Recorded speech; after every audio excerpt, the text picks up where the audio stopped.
Hello dear students, नमस्कार और welcome to संकल्प भारत। संकल्प भारत में आप सभी का बहुत बहुत स्वागत है। मैं बीएन राय आज संजीवनी जेई में एक नया चैप्टर लेकर आया हूं और हमारे चैप्टर का नाम है centre of mass, linear momentum and collision. और हर साल आपको जेई मेंस में centre of mass and collision वाले पार्ट से एक एक सवाल देखने को मिल जाते हैं। मतलब ये 5 लेक्चर का एक पूरा चैप्टर होगा। अगर आपने इसको बहुत अच्छे से, बहुत फोकस के साथ ढंग से पढ़ लिया और इसकी जो डीबीपी आपको ऐप में मिलेगी उसको ढंग से सॉल्व कर लिया तो आपके 8 नंबर 100% श्योर है फिक्स हो जाएंगे। ठीक है, तो बने रहिए हमारे साथ, पेपर पेन लेकर बैठ जाइए भैया। सब कुछ अपना पूरा फोकस स्क्रीन की तरफ कर दीजिए और तब तक मत स्क्रीन छोड़िए जब तक पूरा का पूरा लेक्चर खत्म ना हो जाए। ठीक है, तो चलिए बढ़ते हैं अपने लेक्चर की तरफ और स्टार्ट करते हैं इस चैप्टर का सबसे पहला हिस्सा, दैट इज सेंटर ऑफ मास। क्या होता है भाई? What is centre of mass? Centre of मास क्या होता है?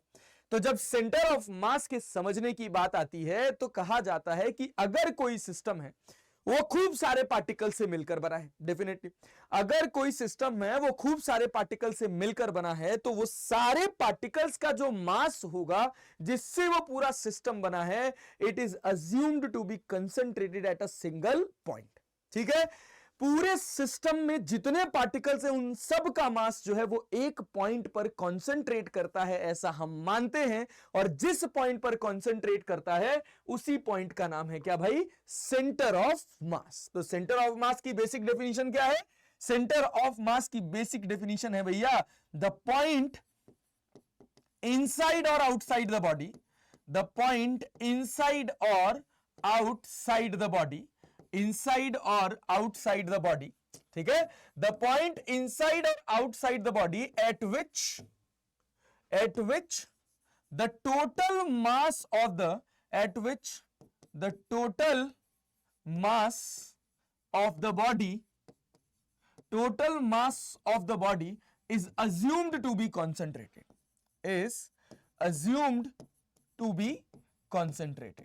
ठीक है, ऐसा माना जाता है कि जहां बॉडी का टोटल मास, जिस पॉइंट पर बॉडी का टोटल मास कंसंट्रेट करता है, वो बॉडी के इनसाइड भी हो सकता है, बॉडी के आउटसाइड भी हो सकता है।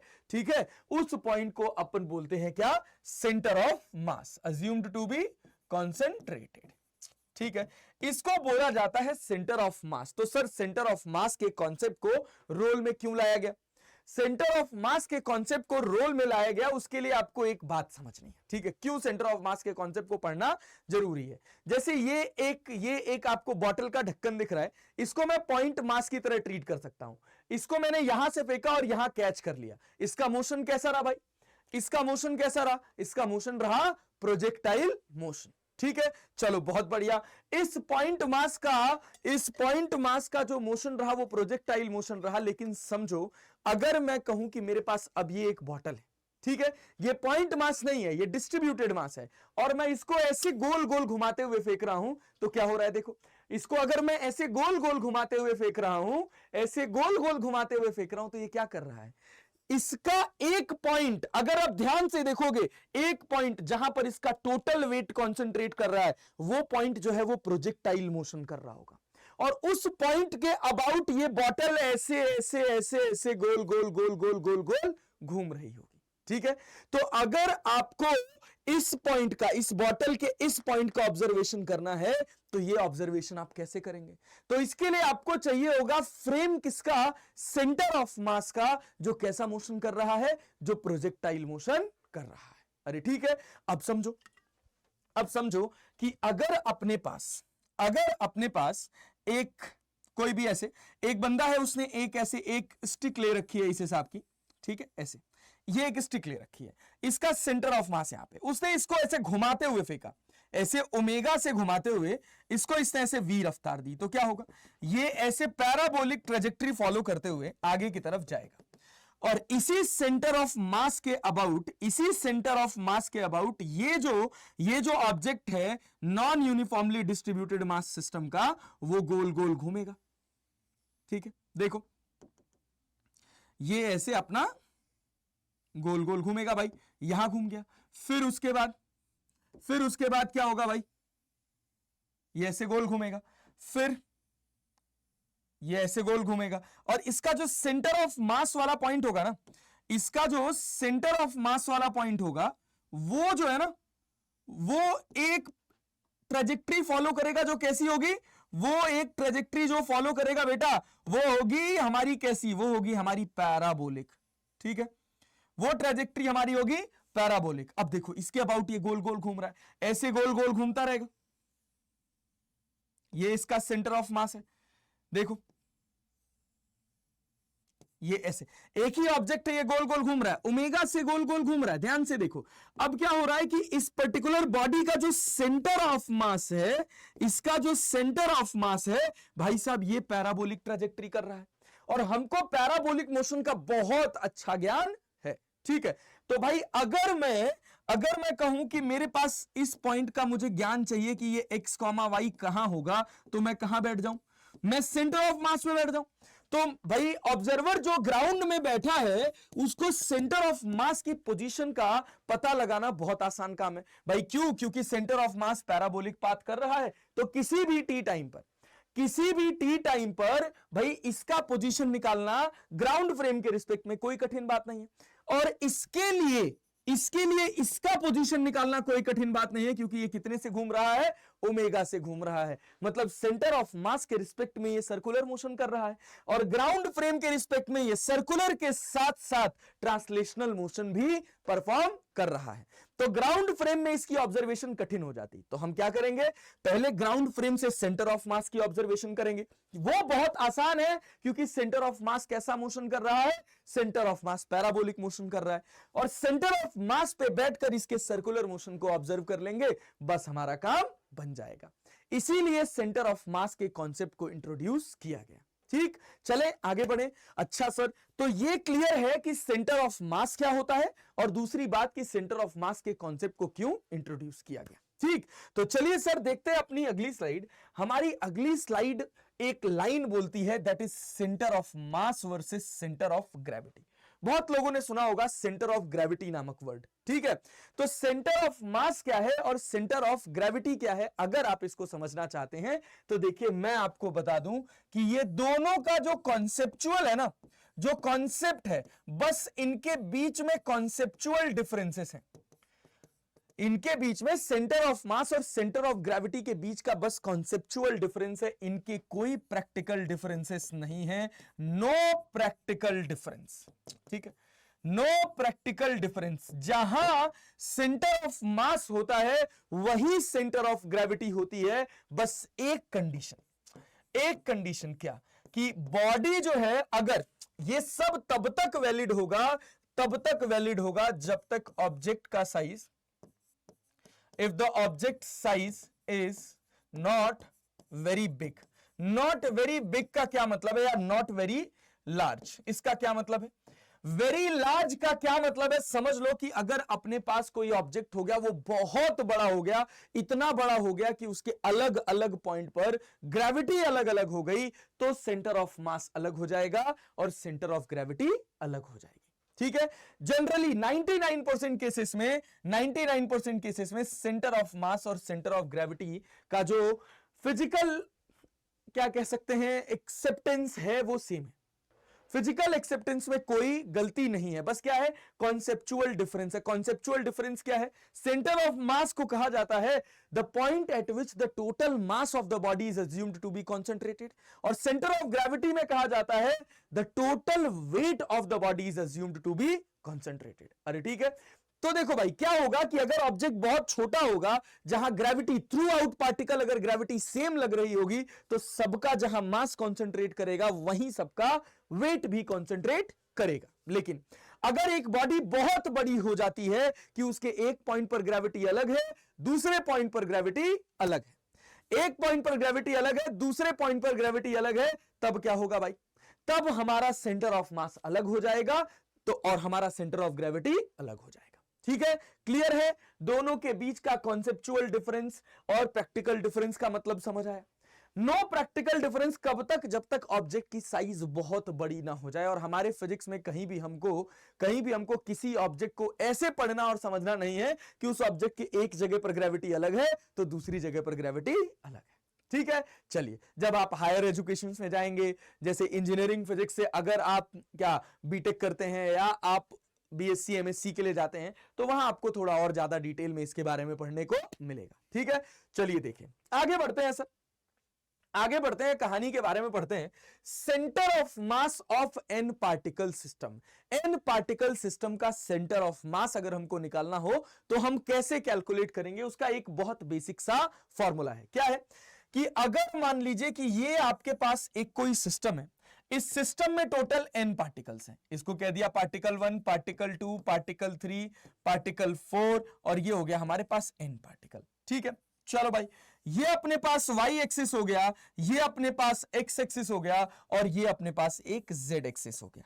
ठीक है, अच्छा भाई, अब अगर इस एक्सिस में x एक्सिस, y एक्सिस और z एक्सिस के बीच में ये जो सिस्टम है ये रखा हुआ है, n पार्टिकल से मिलकर बना हुआ है, तो इसके जो कोऑर्डिनेट्स होंगे, पार्टिकल 1 के जो कोऑर्डिनेट्स होंगे, that will be x1, y1 and z1। ठीक है, x1, y1 and z1। Particle 2 का क्या होगा, that is x2, y2 and z2। ठीक है, पार्टिकल 3 का क्या होगा, that is x3, y3 and z3। बहुत ध्यान से समझना, पार्टिकल 4 का हो जाएगा आपके पास x4, y4 एंड z4, और पार्टिकल n का क्या हो जाएगा, xn, yn एंड zn। ठीक है, ये n पार्टिकल से मिलकर बना है, और इन सारे पार्टिकल्स का अपना अपना मास है, और भैया ये सारा का सारा मास किसी एक पॉइंट पर कॉन्सेंट्रेट कर रहा है। मान लीजिए कि हमने कहा कि वो हमारा पॉइंट ये है जहां ये कॉन्सेंट्रेट कर रहा है, तो अब आपको यही पॉइंट निकालना है। तो उसके लिए आपको क्या देखना पड़ेगा बेटा, उसके लिए आपको सबके पोजीशन वेक्टर्स लिखने पड़ेंगे। जैसे इसका जो पोजीशन वेक्टर है ये हो जाएगा आपके पास r1, ये जो दूसरा वाला है, देखो ये दूसरा वाला है, ये आपके पास हो जाएगा r2, और थर्ड वन ये r3, सेम एज ये r4, सेम एज ये rn। ठीक है, ये हो गए अपने पास, ये हो गए अपने पास वेक्टर्स। जैसे हमने लिख दिया r1 vector, r2 vector, r3 vector, r4 vector. ठीक है, and this one is rn vector, और ये सब के सब, इन सब के सब का जो मास है वो एक पॉइंट पर कॉन्सेंट्रेट कर रहा है, जिस पॉइंट का नाम है सेंटर ऑफ मास। तो मैं कह रहा हूं कि वो पॉइंट जो है मेरा, वो मेरा पॉइंट कहीं यहां रहा, वो ये पॉइंट है जहां पर इसका टोटल मास कॉन्सेंट्रेट कर रहा है। ठीक है भाई, चलो, तो जहां कॉन्सेंट्रेट कर रहा है वहां पर जो पोजीशन वेक्टर बनेगा, जो पोजीशन वेक्टर बनेगा वो बनेगा अपना RCOM। क्या बनेगा, RCOM। ये हो जाएगा आपका, ये जो वेक्टर बनेगा ये वेक्टर बन जाएगा आपका, ये बन जाएगा आपका RCOM वेक्टर। ठीक है, अच्छा, अब आपको जब ये RCOM वेक्टर लिखना होगा तो ये RCOM वेक्टर लिखने का एक बहुत जनरल फॉर्मूला है। वो क्या है भाई, RCOM that is equal to M1 R1 vector plus M2 R2 vector plus dot dot dot MN RN vector divided by M1 plus M2 plus dot dot dot MN। ठीक है, ध्यान से देखिए, ये वो पॉइंट है जिस पर इस पूरी बॉडी का जो टोटल मास है वो कॉन्सेंट्रेट करता है। इसको क्या कहते हैं, सेंटर ऑफ मास। अगर आप सेंटर ऑफ मास की फिलॉसफी को 1 साल 2 साल के लिए अपने जीवन में उतार लिए ना सर, आप सफल हो जाएंगे। सेंटर ऑफ मास की फिलॉसफी आपके जीवन में कैसे काम करती है, आपके जीवन में काम करती है कि आपके पूरे 24 घंटे की जो एक्टिविटीज हैं उन सब का जो फोकस होना चाहिए, आपके 24 आवर्स की जो एक्टिविटीज हैं अलग अलग, इन सब का जो फोकस होना चाहिए वो होना चाहिए जेईई। अगर आप दोस्तों से गप्पे मार रहे हैं तो ये समय तो ऐसा पीक टाइम है कि आप इस पीक टाइम में भी क्या डिस्कस करोगे, इस पीक टाइम में डिस्कस करोगे कि भैया तेरे से ये सवाल लगा कि नहीं लगा, और अगर तूने लगाया तो कैसे लगाया। अगर आपने अपने गप्पे मारने के समय में भी अपने जेई को इंक्लूड कर लिया, सर 1 साल का पूरा पोर्शन है, 1 साल के अंदर आप सफल हो जाएंगे, 1 साल में आपको अच्छा कॉलेज मिल जाएगा, ये बात याद रख लीजिए। तो सेंटर ऑफ मास की फिजिक्स के साथ सेंटर ऑफ मास की फिलॉसफी को भी जीवन में उतारिए और सफलता पा जाइए। ठीक है, चलिए आगे बढ़ते हैं सर, देखते हैं अब हम अपनी फिजिक्स पर आते हैं। हमारा फिजिक्स क्या कहता है, हमारा फिजिक्स कह रहा है कि ये जो RCOM है ये M1 R1 vector plus M2 R2 vector plus mn rn vector divided by m1 plus m2 plus dot dot dot mn होगा। अच्छा गुरुजी, जैसे आपने इसका x1 y1 z1 लिखा, x2 y2 z2 लिखा, x3 y3 z3 लिखा, x4 y4 z4 लिखा और nh पार्टिकल का xn yn zn लिखा, तो वैसे ही जो सेंटर ऑफ मास होगा इसका कोऑर्डिनेट क्या लिखेंगे? तो जब मैं rcom वेक्टर लिखूंगा ना, तो इसको मैं क्या लिखूंगा? xcom vector of i cap plus ycom vector of j cap plus zcom vector of k cap. Similarly अगर मुझे r1 वेक्टर लिखना होगा तो मैं क्या लिखूंगा? x1 of i cap plus x2 of j cap plus x3 of plus x1 of i cap, गड़बड़, x1 of i cap plus y1 of j cap plus z1 of k cap. Similarly अगर r2 vector लिखेंगे तो क्या लिखेंगे? x2 of i cap plus y2 of j cap plus z2 of k cap. और भैया similarly अगर मुझे rn n particle का पोजीशन लिखना होगा तो मैं क्या लिखूंगा? ये मैं वेक्टर से सीखा हूं, xn of i cap plus yn of j cap plus zn of k cap, ये मैं लिखूंगा भाई। ये अपने पास हो गया rn वेक्टर। चलो भाई कहानी को आगे बढ़ाते हैं। अब क्या है कि अब हमको चाहिए RCOM का, हमारे पास ये फॉर्मूला है, इस RCOM के फॉर्मूले से हमको निकालना है XCOM, YCOM एंड ZCOM। तो सिंपल सी बात है, अगर इसको जनरलाइज किया जाएगा तो क्या लिखेंगे?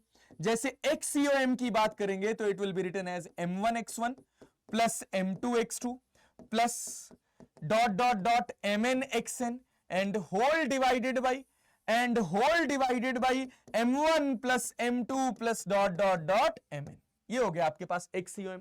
सिमिलरली अगर आपको YCOM लिखना होगा तो आप क्या लिखोगे? That is M1y1 plus M2y2 plus dot dot dot MNyn whole divided by M1 plus M2 plus dot dot dot Mn।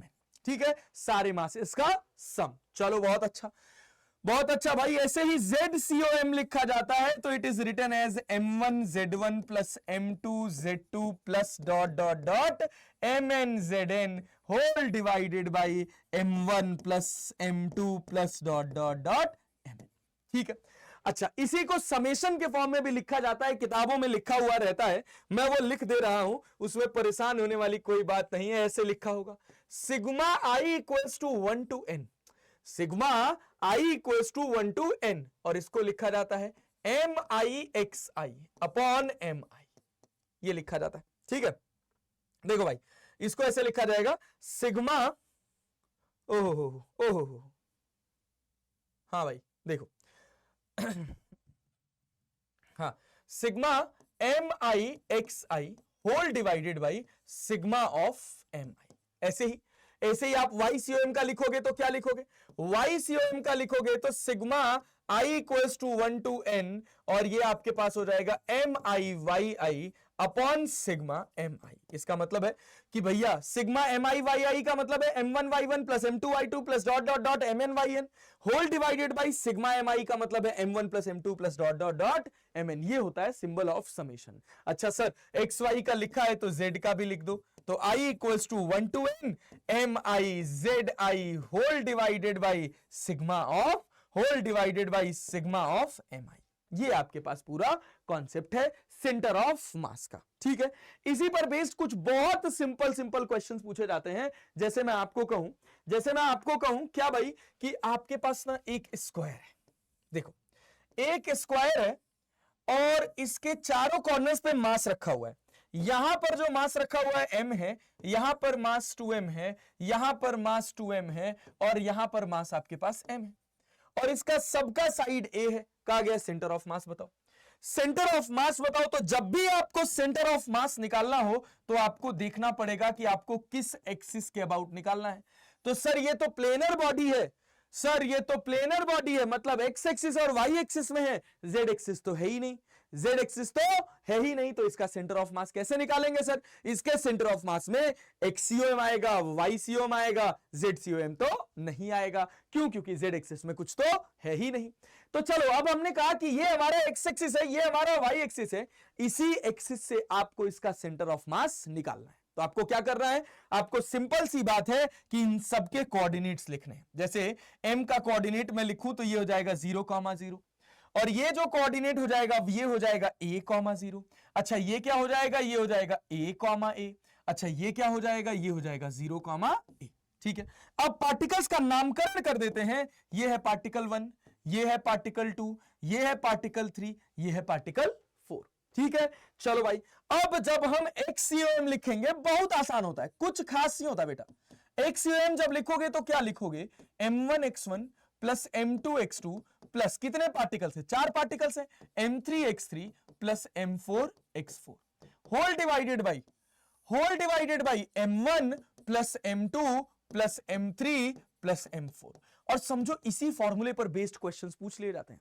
तो अगर आप ध्यान से देखो तो ये आपका x1 y1 होगा, ये आपका x2 y2 होगा, और ये आपका x3 y3 होगा, और ये आपका x4 y4 होगा। क्या खास बात है बताओ, सारा वैल्यू लिखा हुआ है, सारा डेटा गिवन है, उठा के वैल्यू रख देनी है, आंसर आ जाएगा। रख के देखते हैं, जब हम XCOM लिखेंगे तो हमारा M1 कितना है, हमारा M1 है M, और X1 कितना है 0 है।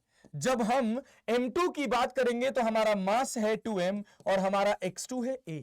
ठीक है, अच्छा जब हम M3 की बात करेंगे तो M3 भी हमारा 2M है और हमारा पोजीशन कितना है इसका, देखो X3 हमारा कितना है, हमारा X3 है A।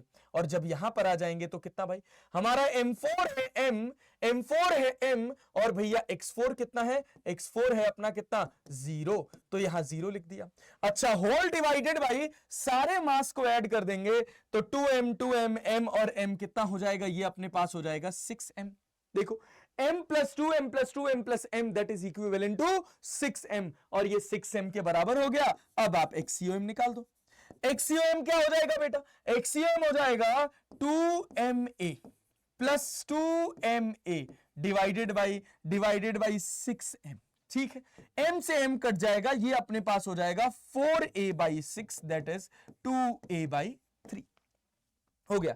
ये हो गया आपके पास XCOM।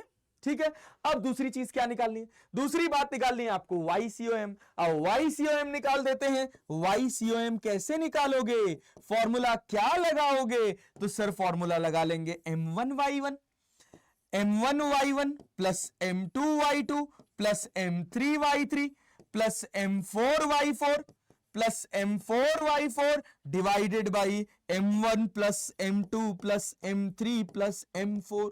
ठीक है, चलो भाई M1 कितना है, M1 है M भैया, Y1 है 0 प्लस M2 है आपके पास 2M और Y2 है आपके पास 0 प्लस 2M, और फिर उसके बाद यहां पर देखो ना, यहां पर आपके पास Y3 है A प्लस ये कितना है, ये है आपके पास M और ये है आपके पास A डिवाइडेड बाई यहां भी कितना हो जाएगा, यहां भी हो जाएगा 6M। और जब आप इसको सॉल्व करेंगे तो कितना मिलेगा, इसको सॉल्व करेंगे तो ये आपके पास हो जाएगा, देखो M इंटू 0 गायब, 2M इंटू 0 गायब, 2M इंटू A कितना हो जाएगा 2MA, और M into A MA that is 3MA by 6M।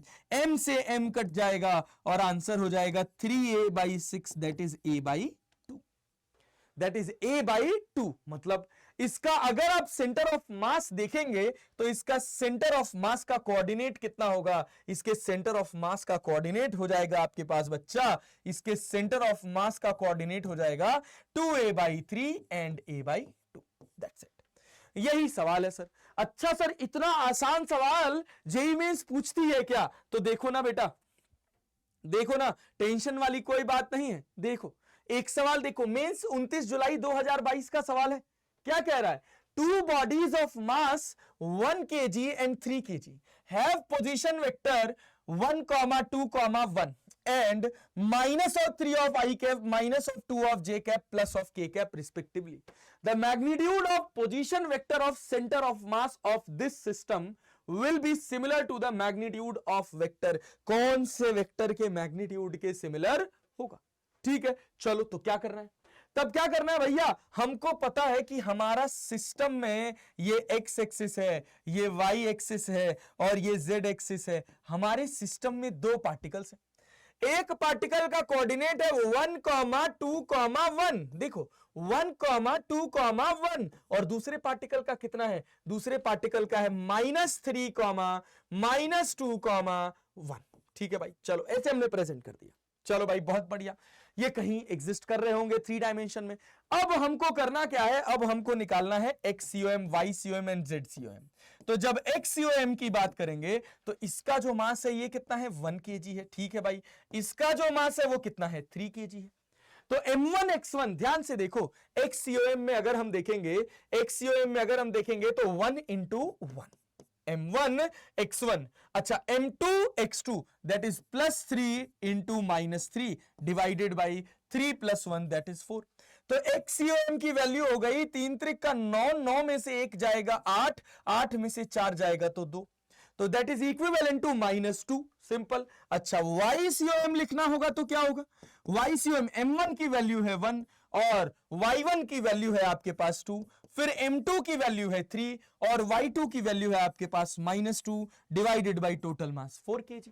ठीक है, चलो अब जब इसको सॉल्व करोगे तो 3 दूना 6, 6 में से 2 जाएगा तो क्या बचेगा, दैट इज -4, तो ये आपके पास हो जाएगा -1। अच्छा सर जेड COM निकालेंगे तो क्या होगा, Z COM M1 Z1 plus M2 Z2 upon M1 plus M2। तो M1 की वैल्यू है 1, Z1 की वैल्यू है 1, तो भैया 1 into 1, और यहां पर M2 की वैल्यू है 3 और Z2 की वैल्यू कितनी है, Z2 की वैल्यू है 1 एंड होल डिवाइडेड बाई 4। तो ये अपने पास कितना हो जाएगा, ये अपने पास हो जाएगा 1।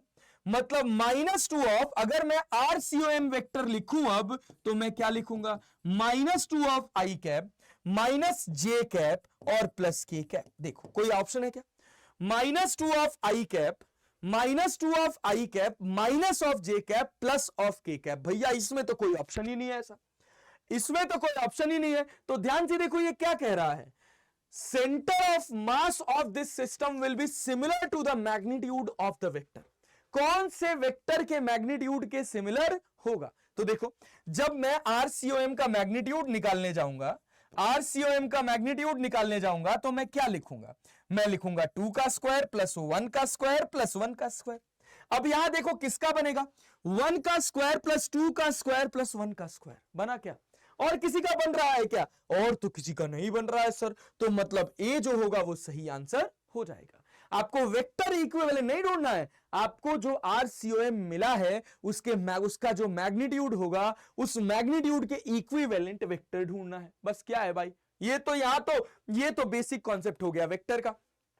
सवाल लग गया बहुत साधारण से फॉर्मूले पर। भाई इस तरह के क्वेश्चंस जेईई मेंस पूछती है, हर साल पूछती है। अब देखिए आपके पास 2020 का क्वेश्चन, 2020 में कह रहा 3 point particles of mass 1 kg, 1.5 kg, 2.5 kg are at the 3 corners of a right angle triangle of side 4 centimeter, 3 centimeter and 5 centimeter as shown in figure. The center of mass of the system is at point. आपको निकालना है कि center of mass of the system कहां लाई करेगा। तो कैसे निकालेंगे sir, तो उसके लिए हम कह लें, अब यहां पर आप देखेंगे ना, तो यहां पर हर जगह फ्रेम किसको रखा है, हर जगह फ्रेम क्वेश्चन में 1 kg को रखा है। अगर 1 kg को हर जगह फ्रेम रखा है तो हम क्या कहेंगे, हम कहेंगे ये हमारी x एक्सिस है, ये हमारी y एक्सिस है। ये जो एक्सिस है वो हमारी x हो गई, ये जो एक्सिस हो गई वो हमारी y हो गई। अब हम इसके कोऑर्डिनेट लिख दें और उसके बाद आंसर कर ले जाएंगे। कोऑर्डिनेट कैसे लिखोगे, कोऑर्डिनेट कैसे लिखोगे, इसका कोऑर्डिनेट हो जाएगा 0,0। ऑब्वियस सी बात है कि यही ओरिजिन है भाई। इसका कोऑर्डिनेट क्या होगा, इसका कोऑर्डिनेट होगा 3,0 और इसका कोऑर्डिनेट क्या होगा, इसका कोऑर्डिनेट होगा 0,4। अब आपको करना क्या, अब आपको इनका सेंटर ऑफ मास निकालना है। निकालो, कैसे निकालोगे, अब देखो सेंटर ऑफ मास कैसे निकालोगे भाई, फॉर्मूला क्या है, XCOM प्लेन में है, 2 सेंटर ऑफ मास मिलेगा, एक XCOM मिलेगा, एक YCOM मिलेगा। कितने पार्टिकल्स हैं, कितने पार्टिकल्स हैं बेटा जी, तो पार्टिकल्स हैं इसमें 3, तो हम लिखेंगे M1X1 plus M2X2 plus M3X3 upon M1 plus M2 plus M3। चलो भैया M1 की वैल्यू कितनी है, ध्यान से देखो M1 की वैल्यू कितनी है भाई, तो M1 की वैल्यू दिख रही है हमको 1 into 0, 1 into 0 plus 1.5 into 3 plus 1.5 into 3 plus यहां पे कितना, प्लस 2.5 into 0, ओहो, डिवाइडेड बाई 1.5, 2.5 प्लस 1। अरे ठीक है, तो 2.5 1.5 आपके पास हो गया 4 और 4 + 1 हो गया आपके पास 5। तो ये हो गया हमारे पास, ये हो गया हमारे पास 15 या 45, that is 4.5 divided by 5। 4.5 divided by 5 that is 5 9 45, that is 0.9 centimetre. क्या आया भैया? एक्सयूएम आया 0.9 सेंटीमीटर। ठीक है, चलिए भैया अब दूसरा निकालते हैं वाईसीओएम।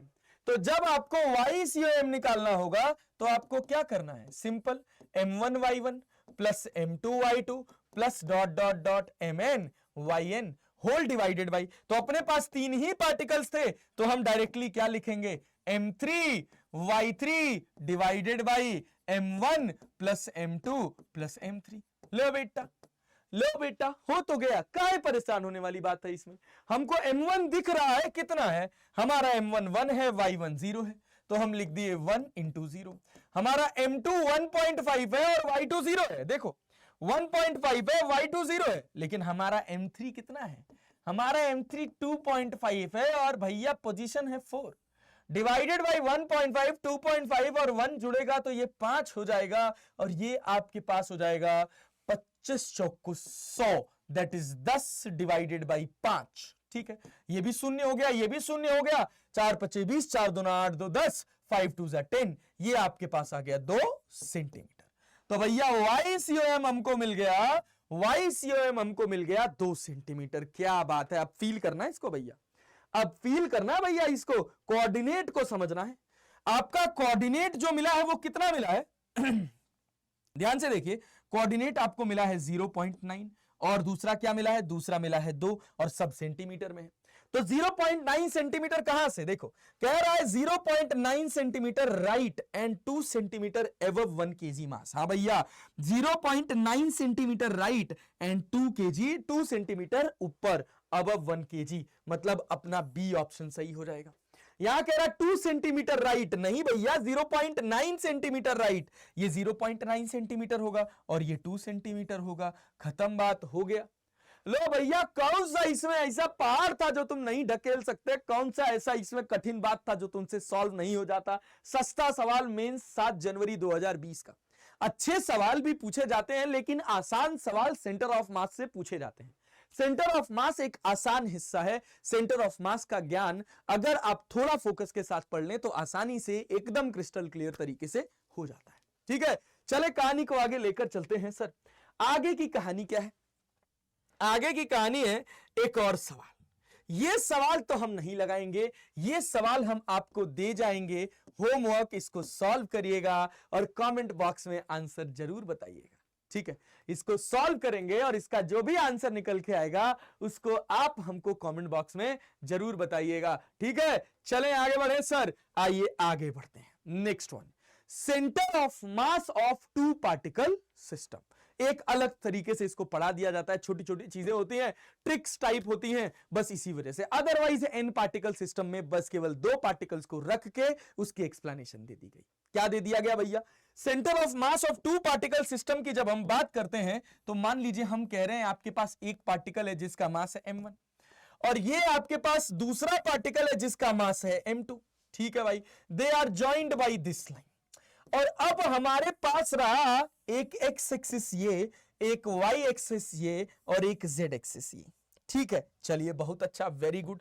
तो भाई ये आपके पास x1 y1 z1 है, ये आपके पास x2 y2 और z2 है। तो ध्यान दीजिएगा, समझने वाली बात क्या है, ये आपका होगा r1 वेक्टर और ये आपका होगा r2 वेक्टर और इसका जो सेंटर ऑफ मास होगा ना, इसका जो सेंटर ऑफ मास होगा ना, it will lie along this line, कहीं यहां लाई करेगा RCOM वेक्टर। ठीक है, ये जो RCOM वेक्टर होगा, इसी वजह से इसको थोड़ा अलग से पढ़ लेते हैं कि ये जो RCOM वेक्टर होगा, ये भैया इसका जो पोजीशन होगा, it will lie along the line joining the 2 masses. ठीक है भैया, चलो centre of mass of 2 particle system का महत्वपूर्ण ज्ञान ये रहा कि सेंटर ऑफ मास 2 पार्टिकल्स को, सेंटर ऑफ मास 2 पार्टिकल्स को जोड़ने वाली, 2 पार्टिकल्स को जोड़ने वाली जोड़ने वाली स्ट्रेट लाइन पर ही लाई करता है, जोड़ने वाली स्ट्रेट लाइन पर लाई करता है, याद रखिएगा, स्ट्रेट लाइन पर लाई करता है। तो भाई जब ये स्ट्रेट लाइन पर लाई करता है तो हम कह रहे हैं इसको काहे ऐसे पढ़ रहे हो, ठीक है, एक एक्सिस इसी के अलोंग खींचो ना। देखो अगर हम इसी के अलोंग एक एक्सिस ऐसे खींच दें बेटा जी, समझो इसी लाइन के अलोंग एक एक्सिस खींच दें, तो ये जो पूरा प्लॉट होगा ये कुछ इस तरह का हो जाएगा कि आपका ये रहा मास m1 और ये रहा आपका मास m2 और ये रहा इन दोनों को जोड़ने वाली लाइन। ठीक है भाई, देखो ये रही इन दोनों को जोड़ने वाली लाइन। ठीक है भाई, चलो बहुत बढ़िया, वेरी गुड। तो अब इनका जो सेंटर ऑफ मास होगा वो कहीं यहां होगा। तो मान लीजिए कि यहां आपकी एक्सिस है तो इसके कोऑर्डिनेट हो गए 0,0,0। ठीक है, और इसके कोऑर्डिनेट क्या हो गए आपके भाई साहब, इसके कोऑर्डिनेट हो गए L,0,0। मतलब L क्या है, L is the distance between M1 and M2। L is the distance between M1 and M2। और अब आपको निकालना है सेंटर ऑफ मास, तो ध्यान से देखिएगा, ये आपके पास हो जाएगा XCOM। तो भाई इसका जो कोऑर्डिनेट होगा या इसकी जो वैल्यू होगी वो कैसे निकालेंगे आप sir, M1 into 0 plus M1 into 0 plus M2 into L divided by M1 plus M2। वाह क्या बात है, मतलब आपको XCOM कहां से, XCOM M1 से कितना मिल गया, M1 से मिल गया M2 into L upon M1 plus M2। आहा क्या बात है सर, क्या बात है सर। तो सर अगर हमको मेरा सेंटर ऑफ मास M2 से चाहिए हो, जिसको हम लिख दे रहे हैं XCOM डैश, तो ये कितना हो जाएगा सर, ये हो जाएगा आपके पास XCOM डैश जो होगा, XCOM डैश जो होगा वो क्या कहलाएगा, ध्यान से देखो, XCOM डैश को अगर मैं देखूं तो मैं इसको लिखूंगा L माइनस XCOM। तो क्या मिलेगा, L minus M2L upon M1 plus M2। और भाई साहब XCOM डैश जो हमको दिख रहा है वो दिख रहा है M1L upon M1 plus M2। ओ भाई क्या बात है, XCOM डैश क्या दिखा, that is M1L upon M1 plus M2। बहुत प्यार से बहुत ध्यान से समझिएगा, मजा ही आ जाएगा सर।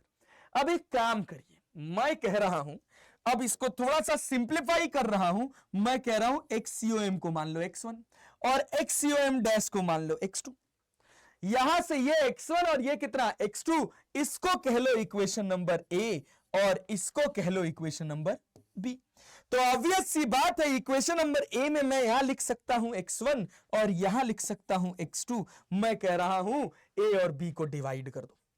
हम क्या कह रहे हैं भैया, हम कह रहे हैं A बाई B कर दीजिए, और जैसे ही आप A बाई B करेंगे आपको देखने को मिलेगा X1 upon X2 equals to X1 upon X2 will be equal to M2 upon M1। Divide करके देखिएगा, जरूर पेन चलाइएगा सर। हमको तो याद है क्योंकि हम बहुत बार डिवाइड किए हैं, पिछले 10 साल से डिवाइड कर रहे हैं। ऐसे ही आप भी डिवाइड करिएगा, ऐसे ही आप भी डिवाइड करिएगा, वैल्यू मिल जाएगा। देखिएगा M2L M1 plus M2, M1L M1 plus M2। भैया L और M1 M2 तो कॉमन है, कट जाएगा, क्या मिलेगा M2 अपॉन M1। ठीक है, तो इसी को लिख दिया जाता है, क्या लिख दिया जाता है, M1 X1 equals to M2 X2। ठीक है, M1 X1 equals to M2 X2 where, condition क्या है, where X1 and X2 are, where X1 and X2 are in opposite direction. ध्यान दीजिएगा, इसका ज्ञान होना बहुत जरूरी है, इन ऑपोजिट डायरेक्शन। क्या बेटा, देखो अगर हम कह रहे हैं कि हमारे X1 का डायरेक्शन इधर है, तो देखो एरो से दिख रहा है कि हमारे X2 का डायरेक्शन इसके ऑपोजिट है। ठीक है, अच्छा इसी को अगर थोड़ा समझदारी वाले फॉर्म में देखा जाए तो इसको ऐसे लिखा जाता है। कैसे लिखा जाता है बेटा, इसको लिखा जाता है M1 X1 vector plus M2 X2 vector equals to 0। M1 X1 vector plus M2 X2 vector equals to 0। और अगर आप ध्यान से देखो तो ये दोनों एक ही लाइन में लाई कर रहे हैं, तो ये क्या बनेगा, M1 X1 माइनस X2 का डायरेक्शन ऑपोजिट है, तो minus M2 X2 that is equivalent to 0। तो ये बन गया M1 X1 equals to M2 X2।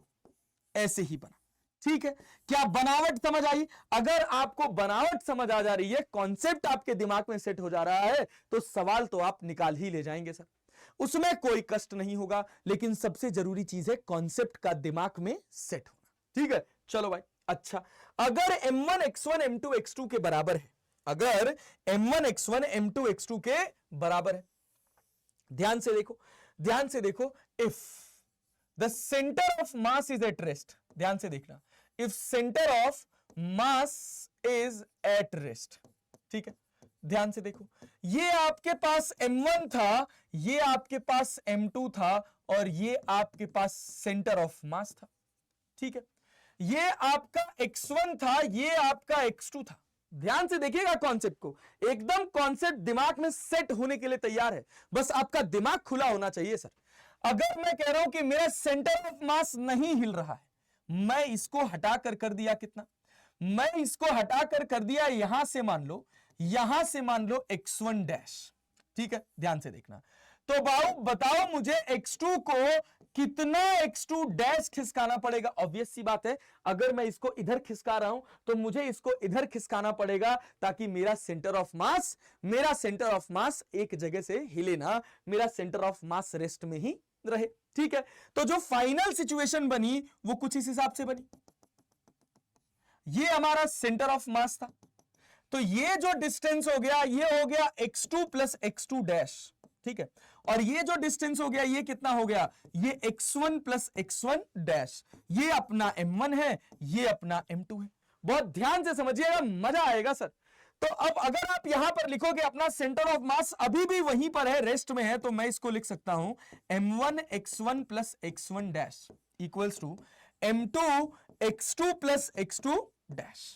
ठीक है, तो भाई कितना होगा, that is m1 x1 plus m1 x1 dash equals to m2 x2 plus m2 x2 dash. m1 x1 से m2 x2 कट जाएगा, क्यों? क्योंकि m1 x1 और m2 x2 दोनों इनिशियली बराबर थे। ठीक है भाई, चलो तो क्या मिला, क्या मिला, m1 x1 dash equals to m2 x2 dash. इसका क्या मतलब है, इसका बेसिक सा मतलब है, अब ध्यान से समझना, अब ध्यान से समझना, मेरा x2 किधर है, मेरा x2 जो है वो इधर है, मेरा x1 किधर है, इधर की तरफ है। भाई देखो, मेरा x2 किधर है, मेरा x2 राइट साइड है, मेरा x1 लेफ्ट साइड है, दोनों एक दूसरे के ऑपोजिट डायरेक्शन में। अगर ऑपोजिट डायरेक्शन में है तो m1 x1 equals to m2 x2 dash मिल रहा है, m1 x1 dash equals to m2 x2 dash मिल रहा है। अगर मैं इसी को वेक्टर फॉर्म में लिखना चाहूं तो मैं क्या लिख सकता हूं, m1 x1 dash vector plus m2 x2 dash vector equals to 0। ठीक है, क्या ये बात समझ आई, क्या ये बात समझ आई? दैट इज, अगर मेरा सेंटर ऑफ मास अपनी जगह से नहीं हिला, अगर मेरा सेंटर ऑफ मास अपनी जगह से नहीं हिला, तो मेरा m1 x1 dash plus m2 x2 dash vector का जो नेट सम होगा वो 0 के बराबर होगा। सर आप क्या कर रहे हो, आप क्या कर रहे हो, यहां इसको इधर ले आओगे तो नेगेटिव नहीं हो जाएगा? बिल्कुल हो जाएगा बेटा, लेकिन मैं यहां जो फॉर्म लिखा हूं, ये कौन सा लिखा हूं, ये वेक्टर फॉर्म लिखा हूं। तो जो आगे जा रहा है वो पॉजिटिव, तो जो पीछे जा रहा है वो नेगेटिव। तो अगर इसको समझोगे स्केलर फॉर्म में, तो ये तुमको क्या मिलेगा, m1 x1 dash plus m2 x2 dash and that is equivalent to 0। क्या वही मिल गया, m1 x1 dash equals to m2 x2 dash मिल गया? अरे मिला भाई। क्या कहानी समझ आ रही है, क्या कहानी का फिजिकल एक्सपेक्टेशन या फिजिकल एक्सपीरियंस इसका क्या है, ये आपको फील हो रहा है? अगर आपको फील हो रहा है, फिजिकल सिग्निफिकेंस अगर आप इसका फील कर पा रहे हैं, तो मान लीजिए कि आप सही रास्ते पर हैं, आपको चीजें सही तरीके से समझ आ रही। ठीक है, चलो भाई, जैसे देखो, मैं इसमें आपसे एक सवाल पूछ दूं, मैं कह दूं कि ये आपके पास एक पार्टिकल था जिसका मास था m, ये आपके पास एक दूसरा पार्टिकल था जिसका मास था m2, इसका m1 इसको कर दें 2 kg, इसका m2 इसको कर दें 3 kg। ठीक है भाई, चलो बहुत बढ़िया। अच्छा भाई, इसका इनके बीच का जो गैप है ये हमने कर दिया मान लो 5 सेंटीमीटर, या नहीं दिया, नहीं दिया। इनका सेंटर ऑफ मास जहां भी होगा वहां रेस्ट में होगा। अगर हम कह रहे हैं कि इसी लाइन के अलोंग, बहुत ध्यान से समझिएगा, इसी लाइन के अलोंग, इसका कहीं मान लो यहां पर सेंटर ऑफ मास है, अगर मैं कह रहा हूं कि मैं इसी लाइन के अलोंग 2 kg को इधर की तरफ लेकर गया 1 मीटर, कितना लेकर गया 1 मीटर।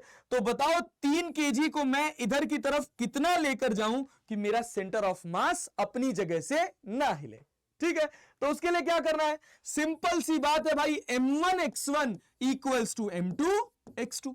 m1 कितने केजी का है, 2 केजी का है। इसको कितना लेकर गए, 1 मीटर। किधर लेकर गए भाई साहब, इसको हम लेकर गए लेफ्ट साइड, और 3 केजी को किधर लेकर गए, राइट साइड। तो हमको ये क्लियर है कि हमारा x1 और x2 दोनों ऑपोजिट डायरेक्शन में है, तभी m1x1 m2x2 के बराबर है, अदरवाइज नहीं होगा। ठीक, चलो भाई, m1 कितना है, m1 है 2, x1 कितना है 1, m2 कितना है, m2 है 3, x2 निकालना है। लो भाई, तो x2 की वैल्यू आ गई 2/3 मीटर। अगर मैं x2 को 2/3 मीटर खिसका दूं और m1 को 1 मीटर खिसका दूं, तो मेरा सेंटर ऑफ मास अपनी जगह से हिलने वाला नहीं है, जहां है वहीं रहेगा। ठीक है, चलिए सर, बहुत अच्छा, वेरी गुड, ग्रेट, क्या बात है सर। अगर ऐसा है तो सर ये सवाल देखिए ना, ये सवाल देखिए ना, क्या कह रहा है, ये कब का है, मेंस 27 जून 2022 का सेंटर ऑफ मास का सवाल देख रहे हैं, देख रहे हैं भाई साहब, क्या कह रहा है, 2 blocks of mass 10 kg and 30 kg are placed on the same straight line with coordinate 0,0 and x, 0। आपके पास एक पार्टिकल ये रहा जिसका मास है 10 kg और एक दूसरा पार्टिकल है जिसका मास है 30 kg। तो सिंपल सी बात, मुझे इससे ये पता चल रहा है कि इनके बीच का जो गैप है वो x है। ठीक है, The block of 10 kg is moved on the same line through a distance of 6 centimeter towards the other block. इसको हम आगे मूव कराए कितना, 10 kg को हम मूव कराए 6 सेंटीमीटर। ठीक है भाई, towards the other block, the distance through which the block of 30 kg must be moved to keep the position of center of mass of the system unchanged. ठीक है, मैं चाहता हूं कि इसके सेंटर ऑफ मास का पोजीशन चेंज ना हो, इसके लिए मुझे 3 kg को किधर ले जाना पड़ेगा। तो सबको क्लियर है भाई कि m1x1 इक्वल्स टू m2x2 में x1 और x2 का डायरेक्शन एक दूसरे के ऑपोजिट होता है। तो अगर हम 6 सेंटीमीटर इसको इधर लेके जा रहे हैं, तो ऑब्वियस सी बात है, इसको कुछ d सेंटीमीटर इधर लेके आएंगे, तभी हमारा सेंटर ऑफ मास अगर रेस्ट में रह रहा है, तो हम क्या लिखेंगे, m1x1। 10 को हम कितना इधर लेकर गए, 6 सेंटीमीटर। तो ऑब्वियस सी बात है, 30 kg को हम इधर d लेके आ रहे हैं, तो 30 इंटू d हो जाएगा। तो ये आपके पास हो जाएगा d इक्वल्स टू कितना, 2 सेंटीमीटर। किधर भैया, टुवर्ड्स सेंटर ऑफ मास। तो 2 सेंटीमीटर टुवर्ड्स सेंटर ऑफ मास, मतलब टुवर्ड्स 10 kg। तो सही आंसर हो जाएगा आपके पास 2 centimetre towards the 10 kg block. बताइए इसमें ऐसा कौन सा खास बात है जो आप इसको सॉल्व नहीं कर सकते, जो आप इसका आंसर नहीं निकाल सकते। सबका आंसर निकलेगा, आराम से बस पेशेंटली दिमाग खोल के मन लगा के बस स्क्रीन के सामने आपको 1.5 घंटा 1 घंटा 40 मिनट जितनी भी देर का ये वीडियो है उतनी देर फोकस के साथ बैठकर पढ़ना है, समझना है और आगे बढ़ना है। 8 नंबर आपका सोचिए, अगर आप 7 घंटे अगर आप centre of mass, linear momentum and collision को दे देते हैं, तो आपका 8 नंबर तैयार हो जा रहा है सर फिजिक्स में। गारंटी है 8 नंबर फंसेगा तो फंसेगा, समझ रहे हो। मन लगाकर पढ़ते रहो, बने रहो हमारे साथ, सब सटीक तरीके से समझ आएगा। ठीक है, चलें आगे बढ़े, आओ कहानी को थोड़ा आगे लेकर चलते हैं। अब हम बात करते हैं centre of mass of distributed mass system. अभी तक हमारे पास क्या था, अभी तक हमारे n पार्टिकल्स थे, सबका मास m1 m2 m3 mn था। अब हमको क्या करना है, अब हमको डिस्ट्रीब्यूटेड मास सिस्टम का सेंटर ऑफ मास निकालना है। तो जब हम डिस्ट्रीब्यूटेड मास सिस्टम का सेंटर ऑफ मास निकालने जाएंगे बेटा जी, तो हम इसमें क्या देखेंगे, हम देखेंगे कि पहले ये जान लो कि मास डिस्ट्रीब्यूशन कितनी तरह का होता है। तो भैया मास डिस्ट्रीब्यूशन ना 3 तरह का होता है। एक होता है लेंथ के अलोंग, जिसको बोला जाता है लीनियर मास डेंसिटी। क्या बोला जाता है भैया, क्या बोला जाता है, लीनियर मास डेंसिटी। ठीक है भैया, लीनियर मास डिस्ट्रीब्यूशन को मेजर करने का जो रेट है उसको लैम्डा से प्रेजेंट किया जाता है, and that is equal to होता है m/l। उसके बाद अगला मास डिस्ट्रीब्यूशन होता है सरफेस के अलोंग। जैसे अगर एक रॉड ले ली जाए, जैसे ये वायर है, तो हम क्या कहेंगे, इस वायर का मास डिस्ट्रीब्यूशन कैसा है, लेंथ के अलोंग है। ठीक है भाई, तो लैम्डा इक्वल्स टू m/l। दूसरा जो है दूसरा मास डिस्ट्रीब्यूशन कौन सा है? दूसरा है surface mass distribution, and it is measured as surface mass density, and it is presented as sigma, that is equal to m by a. ठीक है भाई। और थर्ड वन जो है इसको बोलते हैं volume mass distribution. Surface mass distribution का गेम समझ आ रहा है? जैसे ये बॉटल है, ये बॉटल अगर खाली है तो इसका मास कहां है? बस सरफेस पे। लेकिन अगर इसी में पानी भर दो तो अब मास कहां है? सरफेस पर भी है और अंदर भी है। तो इसमें मास डिस्ट्रीब्यूशन कैसे हो जाएगा? जब खाली होगा तो सरफेस के अलोंग, और जब इसमें पानी भरा होगा तो किसके अलोंग? जब पानी भरा होगा तो भाई साहब वॉल्यूम के अलोंग। तो इसको लिखा जाता है volume mass density. Volume mass density की बात करते हैं, it is presented as rho that is equal to m by v। अरे सर ये फॉर्मूला तो कुछ देखा देखा लग रहा है। हाँ वही डेंसिटी, मास अपॉन वॉल्यूम, भैया ये वही है, बस यहां पर मास का डिस्ट्रीब्यूशन वॉल्यूम के अलोंग है। ठीक है, चलो भाई बहुत अच्छा। लेमडा इक्वल्स टू होता है m by l, surface mass density होता है sigma equals to m by a, और वॉल्यूम मास डेंसिटी होता है rho equals to m by v। अच्छा सर, अब अपने पास मान लो कि ये एक डिस्ट्रीब्यूटेड मास सिस्टम है, ये एक डिस्ट्रीब्यूटेड मास सिस्टम है भाई, और हमको क्या करना है? इसका सेंटर ऑफ मास निकालना है। ये हमारा आई कैप है, ये हमारा जे कैप है, और ये हमारा के कैप है। ठीक है, तो हम क्या करेंगे? हम पहले इसमें एक छोटे से स्मॉल एलिमेंट का मास, सेंटर ऑफ मास कैलकुलेट करेंगे, और फिर उसको इंटीग्रेट कर देंगे तो हमको पूरे डिस्ट्रीब्यूटेड मास का सेंटर ऑफ मास मिल जाएगा। ठीक है, तो हम क्या कह रहे हैं भैया? हम कह रहे हैं कि इसमें x पे या r पे जाकर, r वेक्टर पे जाकर एक छोटा सा मास मान लीजिए क्या? dm। ठीक है, तो जब आप सेंटर ऑफ मास की बात करेंगे तो जो r वेक्टर होगा ये आपके पास हो जाएगा किसका? ये हो जाएगा आपके पास r vector dm upon dm। ये जनरल फॉर्मूला होता है। ठीक है, r vector dm upon dm। जब इसी को x एक्सिस और y एक्सिस में लिखा जाता है तो x com हो जाता है आपके पास x into dm upon dm। ठीक है, x into dm upon dm। Same as अगर आपको y com लिखना है तो ये हो जाता है y into dm upon dm का इंटीग्रेशन। सेम एज अगर आपको z com लिखना है तो ये किसके बराबर हो जाता है? ये हो जाता है z into dm upon dm। That's it. ये होता है centre of mass by integration calculate करने का किसका? डिस्ट्रीब्यूटेड मास सिस्टम का। हो सकता है आपको फॉर्मूला थोड़ा टिपिकल टाइप लग रहा हो, बट ये याद होना चाहिए। अगर आपको x com पता, y com पता, z com पता, तो क्या आप r com वेक्टर नहीं लिख सकते हो क्या? r com वेक्टर क्या होगा? That is x com of i cap plus y com of j cap plus z com of k cap. कोई भी खास बात, कुछ भी इसमें कठिन जैसा नहीं है। ठीक है, चलो भाई आगे बढ़े, कहानी को आगे लेकर चलें। ये है हमारा centre of mass of distributed mass system. अब इसमें जो सबसे पहला डिस्ट्रीब्यूशन शुरू होगा वो होगा किसके अलोंग? बेटा जी वो होगा लेंथ के अलोंग। कि इसका अगर आप सेंटर ऑफ मास देखोगे, इसका सेंटर ऑफ मास कहीं यहां होगा। देखो ये मिड पॉइंट पे ऐसे बैलेंस्ड है। अगर मैं इस पेन को उठाकर कहीं यहां रख दूं तो देखो इधर गिर जा रहा है, जैसे छोड़ रहा हूं उधर की तरफ गिरने लग जा रहा है। क्यों गिरने लग जा रहा है? क्योंकि अगर मैं इधर कोई वेट एक्स्ट्रा डाल रहा हूं तो मेरा सेंटर ऑफ मास इधर शिफ्ट हो जा रहा है। अब समझो अगर मैं ये पेन यहां रख दे रहा हूं और मुझे इसको सीधा रखना है तो मैं कैसे रखूंगा? देखो इसको ऐसे कहीं बैलेंस करने की कोशिश करी जाएगी।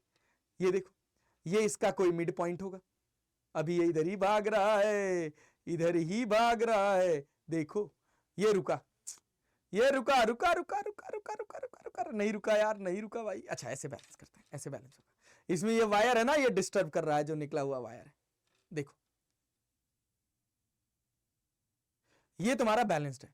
ठीक है, अगर मैं यहां इसको रख दूंगा तो ये क्या हो जाएगा? ये इधर नीचे की तरफ गिर जाएगा। तो मुझे क्या करना पड़ेगा? मुझे जिधर इसको रखना पड़ेगा उधर अपना सेंटर ऑफ मास, अपनी ये फिंगर, बैलेंस फिंगर शिफ्ट करनी पड़ेगी। तो सेंटर ऑफ मास के अबाउट अगर किसी पार्टिकल को आपको बैलेंस करना है भैया, अगर किसी पार्टिकल को आपको बैलेंस करना है तो वो बैलेंस होगा उसके सेंटर ऑफ मास के अबाउट। क्यों? क्योंकि हमने डेफिनेशन में पढ़ा है the total mass of the object is assumed to be concentrated at a point, that point is known as centre of mass. जहां इसका टोटल वेट कंसंट्रेट कर रहा है वहां पर एक छोटा सा पिन भी ऐसे लगा दोगे ना, ऐसे, तो ये इसको भी बैलेंस कर लेगा, रोक लेगा।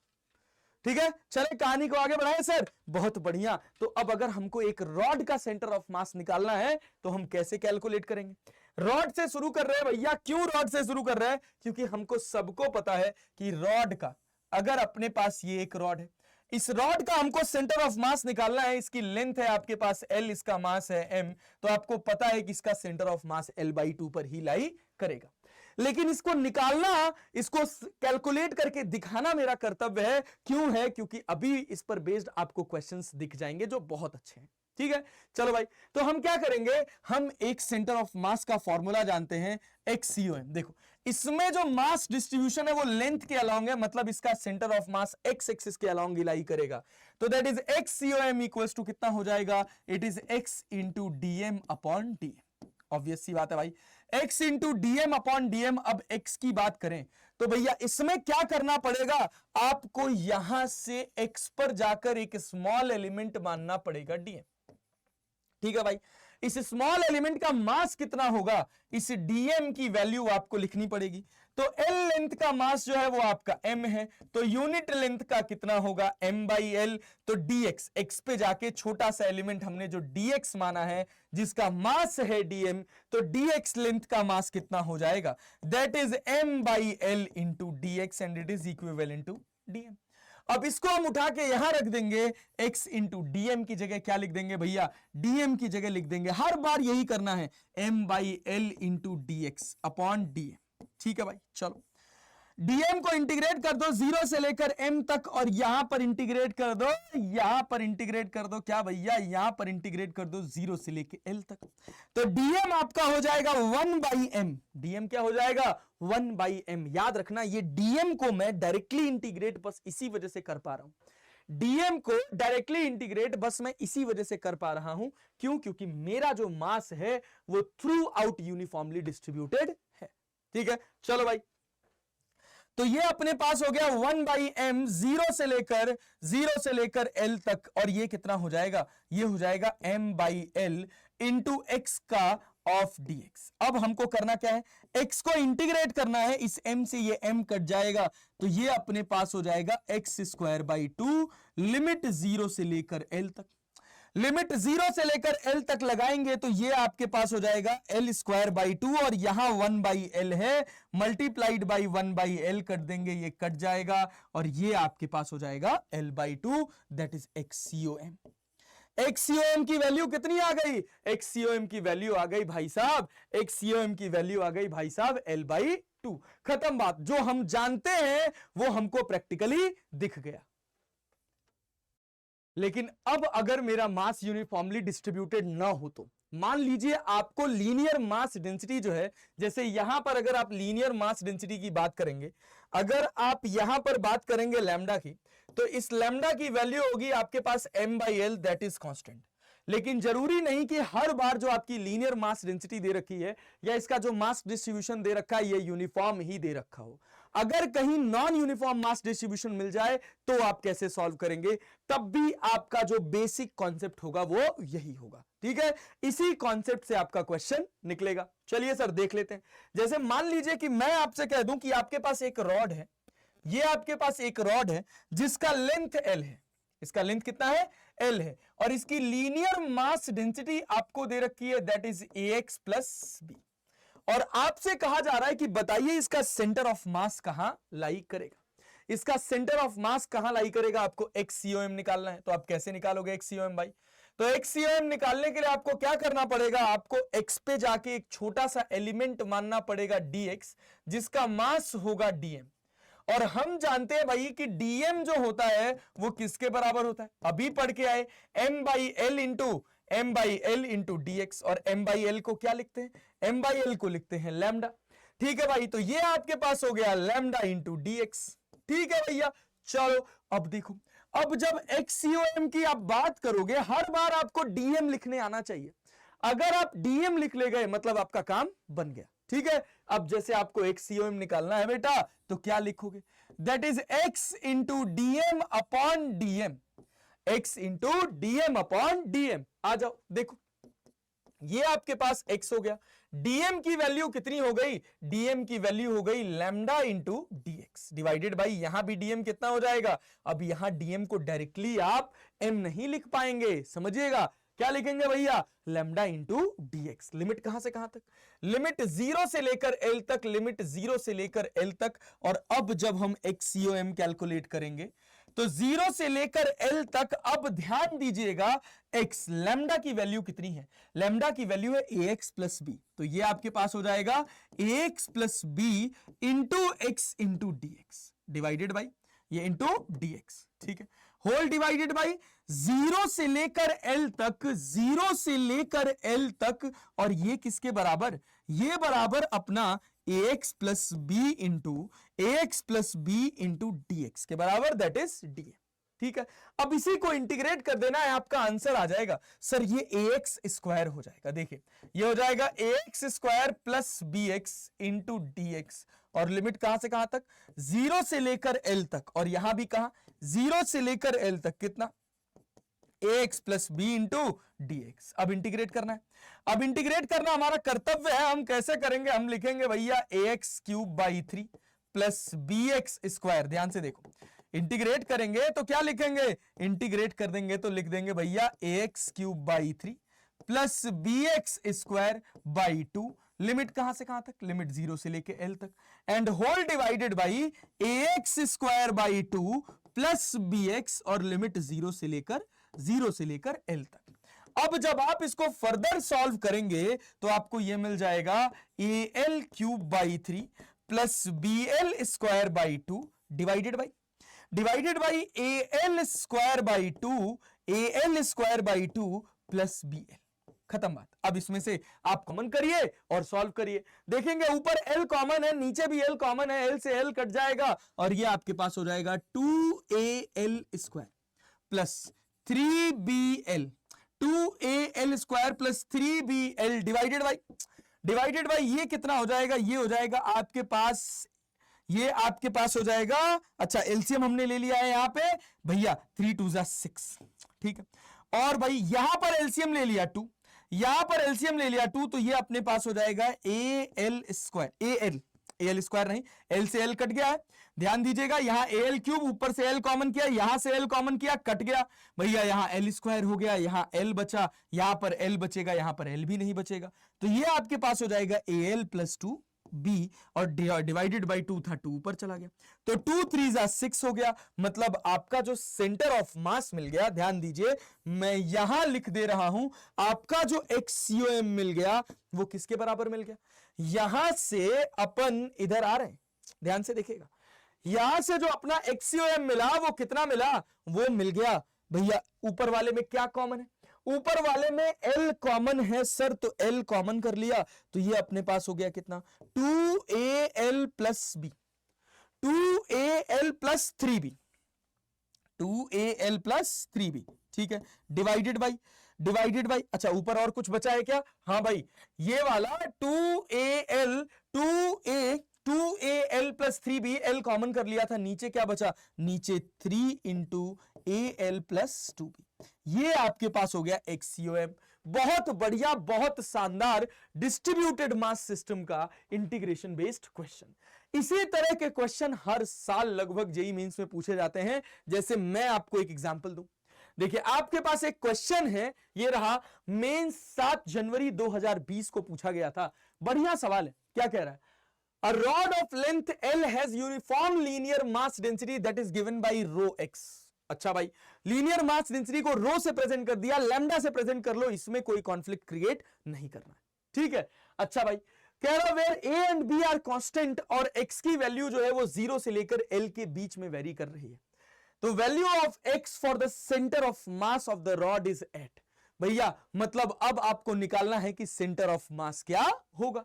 क्या करोगे, देखो क्या करोगे भाई, ये आपके पास रॉड है और इसकी डेंसिटी जो है वो वेरी कर रही है, कैसे, वो वेरी कर रही है a plus b x square by l से, a plus b x by l का होल स्क्वायर, इससे वेरी कर रही है भाई। ये आपके पास रो एक्स दे रखा है, ठीक है। लेकिन ध्यान देना कि यहां ये जो रो एक्स है इसका मतलब है भैया m बाई एल, क्योंकि ये क्या है, ये लीनियर मास डेंसिटी, ठीक है, और कुछ नहीं। तो जब एक्सीओएम लिखोगे तो एक्सीओएम कैसे लिखोगे, एक्सीओएम कैसे लिखोगे, that is x into DM upon x into DM upon DM. क्यों भैया, डिस्ट्रीब्यूटेड मास है तो हम इसमें एक्स पर जाकर एक छोटा सा एलिमेंट मान लेंगे dx, जिसका मास होगा dm, और इसका जो मास होगा dm वो बराबर होगा m by l into d x के, और m बाई एल बराबर होता है लैम्डा के या रो के, जैसे यहां पे लिखा हुआ है। तो ये dm जो होगा ये बराबर हो जाएगा रो इंटू dx के। अब यही dm मैं जब उठा के यहां रखूंगा, x इंटू डीएम की जगह क्या लिखूंगा भैया, rho into dx divided by rho into dx का इंटीग्रेशन, 0 से लेकर l तक, 0 से लेकर l तक, ये हमारा हो जाएगा एक्सीओएम। ठीक है, चलो भाई आ जाओ देखो। अब जब हम एक्सीओएम लिखेंगे तो एक्सीओएम हमको कितना मिलेगा, रो की वैल्यू हमारे पास कितनी है, a plus b into x by l का whole square into x into d x divided by क्या हो जाएगा भैया, ये डिवाइडेड बाई हो जाएगा a plus b into x by l का whole square into d x का इंटीग्रेशन। 0 से लेकर L तक, 0 से लेकर L तक, खत्म बात। अब इंटीग्रेट कर दीजिए और आंसर आ जाएगा। अब हम इसको इंटीग्रेट करेंगे जब, तो हमको क्या मिलेगा भैया, एक्सीओएम इक्वल्स टू 0 से लेकर L तक, x को अंदर मल्टीप्लाई करा दो, ये हो जाएगा ax plus b x cube upon l square, ax plus b x cube upon l square, और ये इंटू dx डिवाइडेड बाई अब आपके पास यहां हो जाएगा 0 से लेकर L तक ax, ठीक है, a plus b x square divided by b x square divided by l of dx। चलो भाई, अब इसको हमको इंटीग्रेट करना है। जब इसको इंटीग्रेट करेंगे तो क्या मिलेगा, देखो, अब जब इसको इंटीग्रेट करेंगे तो हमको क्या मिलेगा भैया, एक्सीओएम मिलेगा बाबू। क्या मिलेगा, 0 से लेकर L तक। चलो डायरेक्टली अब इंटीग्रेट करके लिखते हैं। 0 से लेकर L तक इंटीग्रेट कर रहे हैं, ax का इंटीग्रेशन आपके पास हो जाएगा ax स्क्वायर बाई 2, और bx क्यूब का हो जाएगा bx की power 4 by 4 into L square, limit 0 से लेकर L तक, डिवाइडेड बाई 0 से लेकर L तक इंटीग्रेट कर रहे हैं इसको। ये आपके पास कितना हो जाएगा, ये आपके पास हो जाएगा भैया ax plus b x square divided by 2l square, limit 0 से लेकर L तक। अब इसमें करना क्या है, अब आपको इसमें लिमिट रखनी है और आंसर कैलकुलेट करना है। सर जब हम एक्सीओएम निकालने चलेंगे तो हमको क्या मिलेगा, देखो, अब अगर हम इसको कैलकुलेट करें तो ध्यान से देखो हमको क्या मिलेगा। सर यहां पर L की वैल्यू रख दोगे तो ये तुम्हारे पास हो जाएगा AL स्क्वायर बाई 2, ठीक है, प्लस यहां पर L स्क्वायर रखोगे तो ये तुम्हारे पास हो जाएगा BL स्क्वायर बाई 4, ठीक है, बहुत अच्छा। जब यहां पर आ जाओगे तो यहां पर हो जाएगा तुम्हारे पास AL, ठीक। अच्छा, BX स्क्वायर था ना, तो BX स्क्वायर का जब आप इंटीग्रेशन करोगे तो ये आपके पास कितना हो जाएगा, ये आपके पास हो जाएगा BX क्यूब बाई 3 ना, लिमिट 0 से लेकर L ना, तो ये आपके पास कितना हो जाएगा 3L स्क्वायर। तो ये आपके पास कितना हो जाएगा, ये आपके पास हो जाएगा भाई BL बाई 3। अब देखो, अब सॉल्व करो, ऊपर वाले में से L स्क्वायर कॉमन कर लो, नीचे वाले में से L कॉमन कर लो, और फिर उसके बाद सॉल्व कर लो, आंसर आ जाएगा। और आंसर कितना आ जाएगा, 2a प्लस बी, ऊपर वाले में से L स्क्वायर कॉमन कर लिया, एलसीएम अपने पास हो गया 4, एंड होल डिवाइडेड बाई यहां कितना, यहां से L कॉमन कर लिया, तो ये अपने पास हो गया 3a plus b into L। इस L से ये स्क्वायर कट जाएगा, डिवाइडेड बाई इसका एलसीएम 3 रह गया था, इसको सॉल्व करेंगे तो ये 3/4, 2a plus b divided by 3a plus b into L के बराबर आ जाएगा। तो अपने पास कौन सा सही आंसर होगा, 3/4 2a plus b upon 3a plus b into L, see जो होगा ये आपका सही आंसर हो जाएगा। बढ़िया डिस्ट्रीब्यूटेड मास सिस्टम का अच्छा सवाल जिसमें खाली मैथमेटिक्स था। फिजिक्स के नाम पर बस आपको डीएम लिखने आना चाहिए। अगर आप डीएम लिखना जानते हैं, आपको यह फॉर्मूला याद है और आपको ठीक ठाक इंटीग्रेशन आता है, तो आप ये सारा का सारा क्वेश्चन बहुत अच्छे से, बहुत प्यार से, बहुत ढंग से सॉल्व कर ले जाएंगे। कोई दिक्कत वाली बात नहीं है। ठीक है, चलिए बच्चा आगे बढ़ते हैं। आगे बढ़ते हैं, इसी पर बेस्ड एक क्वेश्चन है जो मैं आपको होमवर्क दे रहा हूं। ये मेंस ऑनलाइन 2015 में पूछा गया था। इसका आंसर हमको बताइएगा। कह रहा है कि जो लीनियर मास डेंसिटी है रॉड की, वो mu x a plus b x by l है। कुछ खास नहीं बदला है, a plus bx by l है, where x is measured from a if the center of mass of the rod is at 7 by 12 l from a, then a and b are related as। जैसे आपने ये पूरा calculate किया है, x by l का whole square calculate किया है, same ऐसे ही x by l का कैलकुलेट करेंगे। और लास्ट में ये जो XCOM निकला है, इसकी जगह आप क्या रख देंगे? इसकी जगह आप रख देंगे बेटा जी 7/12 खत्म बात। आपको A और B के बीच का रिलेशन पता चल जाएगा।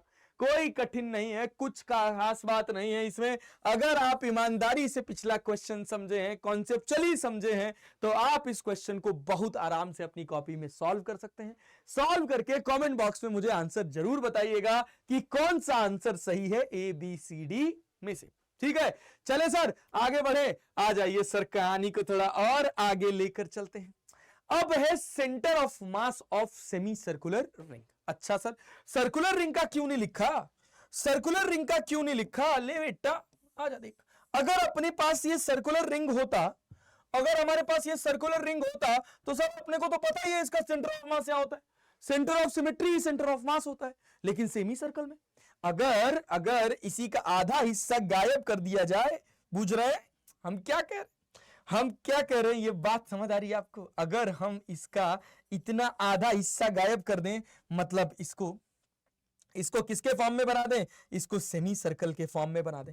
जैसे ये आपका शेप रहा, ये आपका एक सेमी सर्कल है जिसका रेडियस है आपके पास r, semi circular ring of radius r। अब ध्यान से देखिए, जब भी आपको ऐसे डिस्ट्रीब्यूटेड मास सिस्टम मिले तो आप एक बार उसमें ना एक्सिस ऑफ सिमेट्री, क्या देखना है? Axis of symmetry. कौन सी एक्सिस के अबाउट ये सिमेट्रिकल है? अगर ये सेमी सर्कुलर रिंग है तो ये कौन सी एक्सिस के अबाउट सिमेट्रिकल होगा बेटा? तो मुझे पता है कि ये वाई एक्सिस के अबाउट सिमेट्रिकल होगा। ये एक्स एक्सिस हो गया और ये वाई एक्सिस हो गया। तो जिस एक्सिस के अबाउट सिमेट्रिक है, उसके ऑपोजिट एक्सिस के अबाउट सेंटर ऑफ मास 0 होगा। मतलब भैया एक्स एक्सिस के अबाउट, कौन से एक्सिस के अबाउट ये सिमेट्रिकल है? सर वाई के अबाउट सिमेट्रिकल है। मतलब XCOM आपका क्या होगा? तो सर XCOM आपका 0 होगा। अब आपको कैलकुलेट करना है इसका YCOM, तो फॉर्मूला क्या होगा? That is y into DM upon DM। खत्म बात। जिस एक्सिस के अबाउट कोई भी डिस्ट्रीब्यूटेड मास सिस्टम सिमेट्रिक होगा, उस एक्सिस के अबाउट सेंटर ऑफ मास, उसके ऑपोजिट एक्सिस के अबाउट सेंटर ऑफ मास 0 होगा। मतलब अगर कोई ऑब्जेक्ट वाई एक्सिस के अबाउट सिमेट्रिक है तो XCOM 0 होगा, और अगर एक्स एक्सिस के अबाउट सिमेट्रिक है तो YCOM जो होगा वो 0 होगा। ठीक है, चलो भाई बहुत बढ़िया। अब अपने पास सवाल है कि ये हमारे पास एक रिंग है, इस रिंग का सेंटर ऑफ मास क्या होगा? कैसी रिंग है? ये सेमी सर्कुलर रिंग है। इस सेमी सर्कुलर रिंग का सेंटर ऑफ मास क्या होगा? हम कैसे कैलकुलेट करेंगे? तो देखिएगा, ये पूरा डेरिवेशन बस हम इसी वजह से संजीवनी में करा रहे हैं क्योंकि हम चाहते हैं कि आपको एलिमेंट कंसीडर करना आ जाए। अगर आपको 12वीं 11वीं क्लास में एलिमेंट कंसीडर करना आ गया तो मान लीजिए कि डिस्ट्रीब्यूटेड मास सिस्टम या डिस्ट्रीब्यूटेड चार्ज सिस्टम या कहीं भी जहां डिस्ट्रीब्यूशन का रोल आएगा, वहां पर आप आसानी से कैलकुलेशन कर पाएंगे। ठीक है, तो जैसे एक स्पेसिफिक पैटर्न है, इसी तरह के पैटर्न्स हर जगह फॉलो होंगे। जैसे आपको कभी भी रिंग टाइप स्ट्रक्चर मिल जाए और वहां आपको एलिमेंट मानना हो, तो आप हमेशा याद रखिए, या तो एक्स एक्सिस से या तो वाई एक्सिस से आप क्या करिए, थीटा पर जाकर एक छोटा सा एलिमेंट मान लीजिए डी थीटा। थीटा पे जाकर एक छोटा सा एलिमेंट मान लीजिए डी थीटा, जिसका लेंथ कितना होगा? dx, जिसका लेंथ कितना होगा? dx। और अगर हम यहां पर बात कर रहे हैं इस पे मास की, तो इसका छोटा सा मास कितना होगा? dm।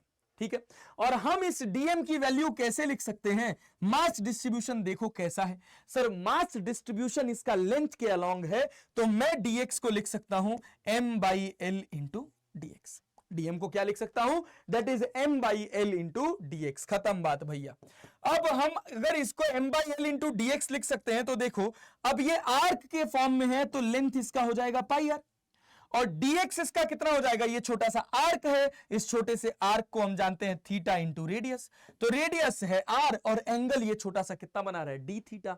तो ये अपने पास r से r कट जाएगा, तो dm की वैल्यू अपने पास आ जाएगी m by pi into D theta. अब अगर हमको dm मिल गया तो हमको इसमें तो कुछ परेशान होने की जरूरत ही नहीं है।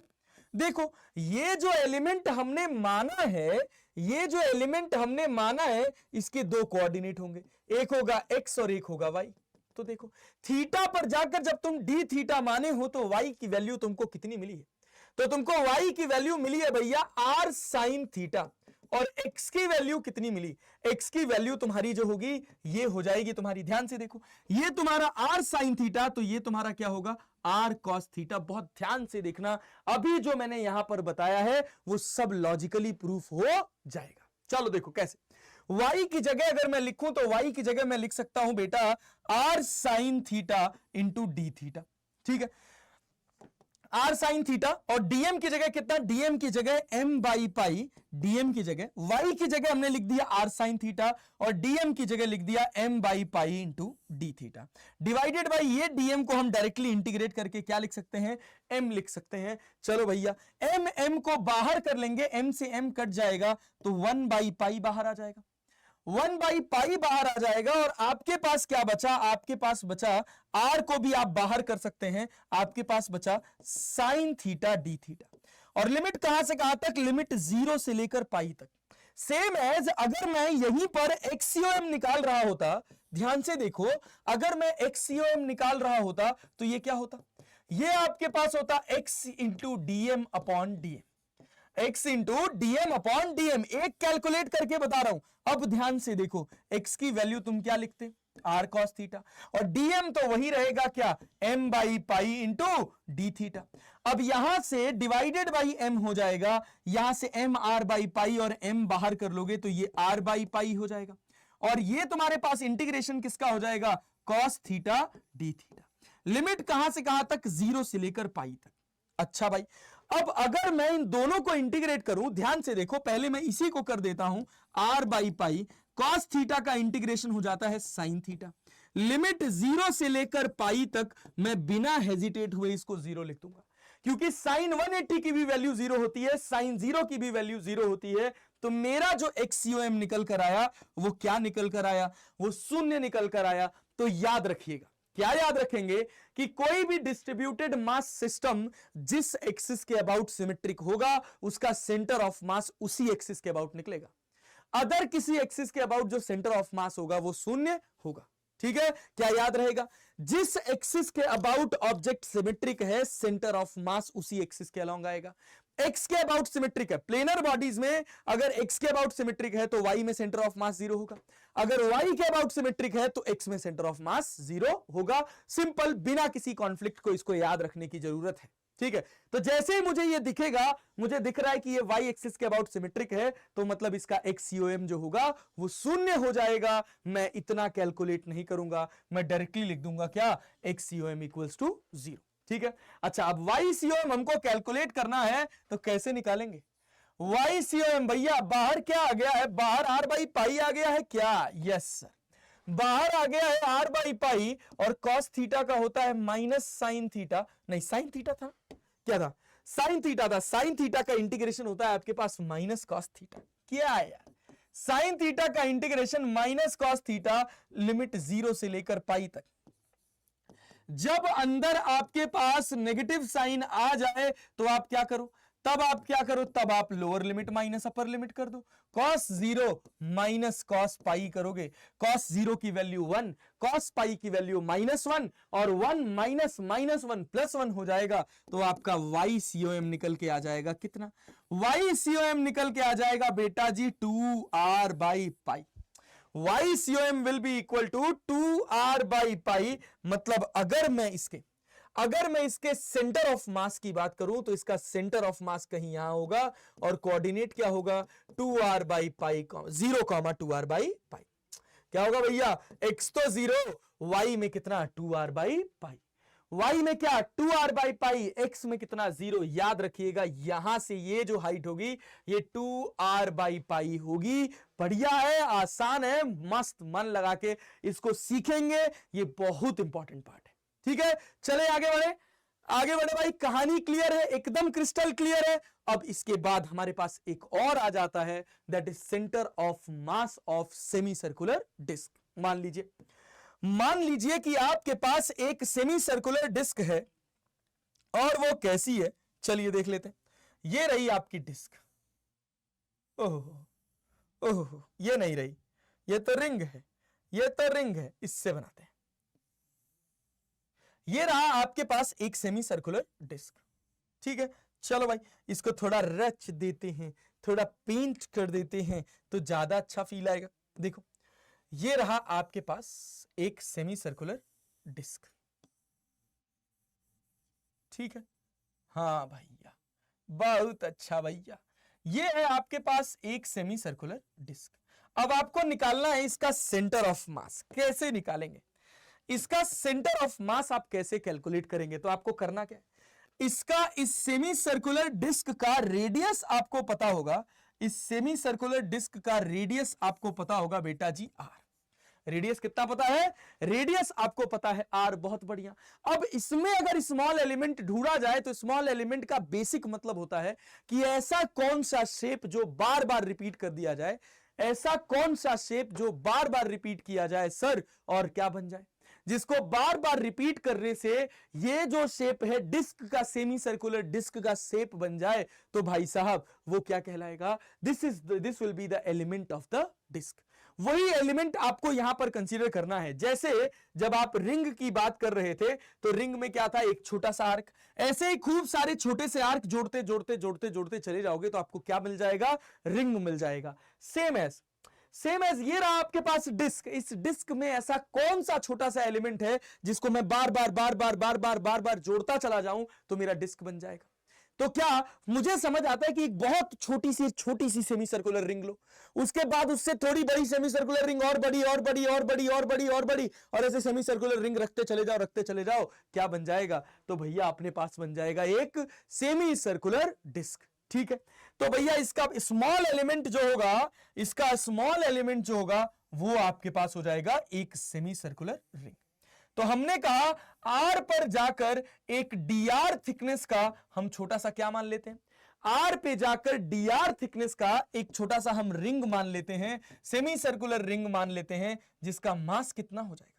इस डीआर का जो मास होगा वो आपके पास हो जाएगा डीएम। और ये मुझे दिख रहा है कि ये कौन सी एक्सिस के अबाउट सिमेट्रिक है? तो भाई साहब ये दिख रहा है कि ये y एक्सिस के अबाउट सिमेट्रिक है। मतलब सिंपल सी बात है, इसका XCOM कितना हो जाएगा?